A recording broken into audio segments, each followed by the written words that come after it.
Après la découverte par Victoire d'éléments troublants sur Aaron, ce dernier est suspecté du meurtre de Maxence.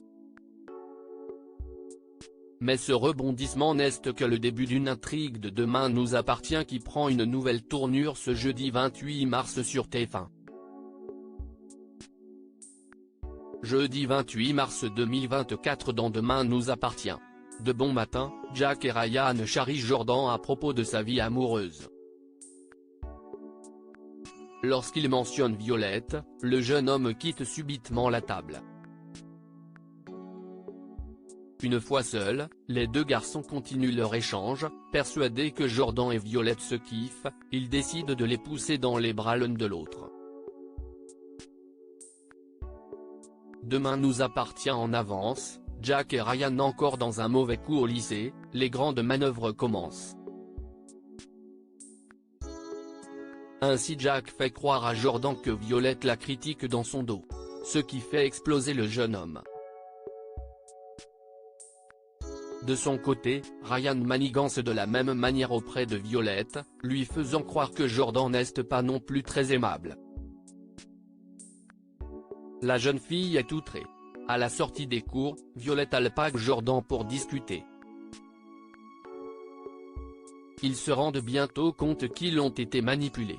Le soir venu, à la maison, Jordan rentre passablement énervé, disant sommairement qu'il ne veut plus jamais entendre de Violette.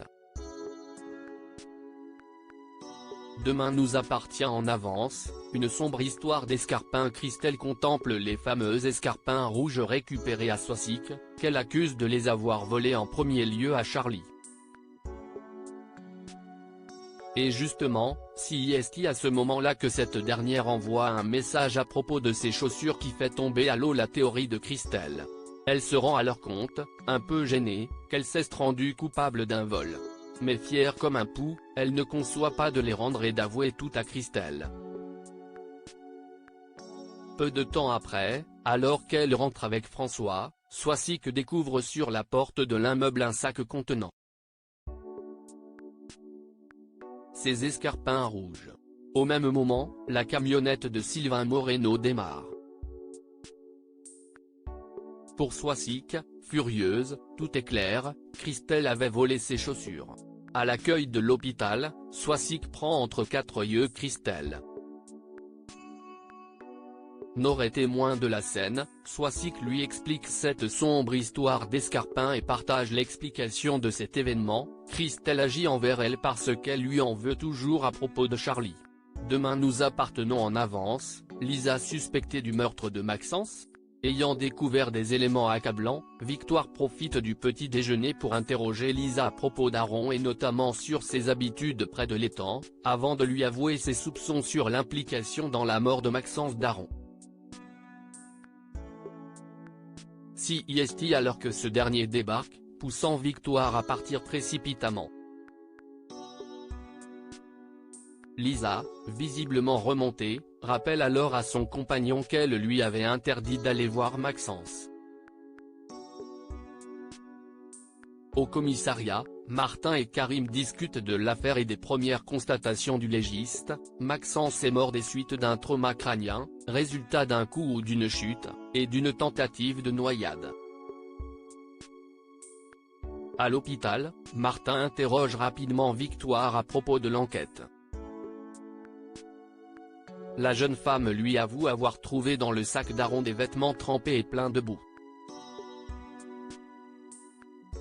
Dans la foulée, Martin interroge Aaron et ses réponses sont tellement floues qu'il décide de l'emmener au commissariat. Lors de l'interrogatoire, le flic liste toutes les preuves l'incriminant avant de le placer en garde à vue.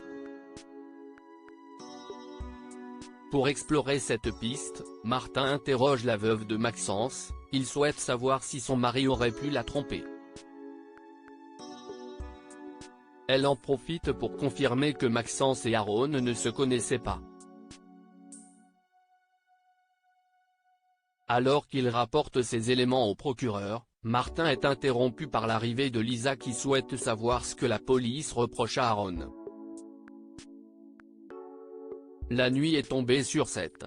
De retour à la maison, Lisa s'en prend verbalement à Victoire, qu'elle accuse d'avoir dénoncé Aaron.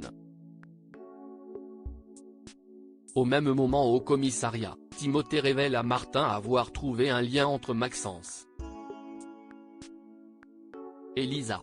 Dès lors, elle devient automatiquement suspecte.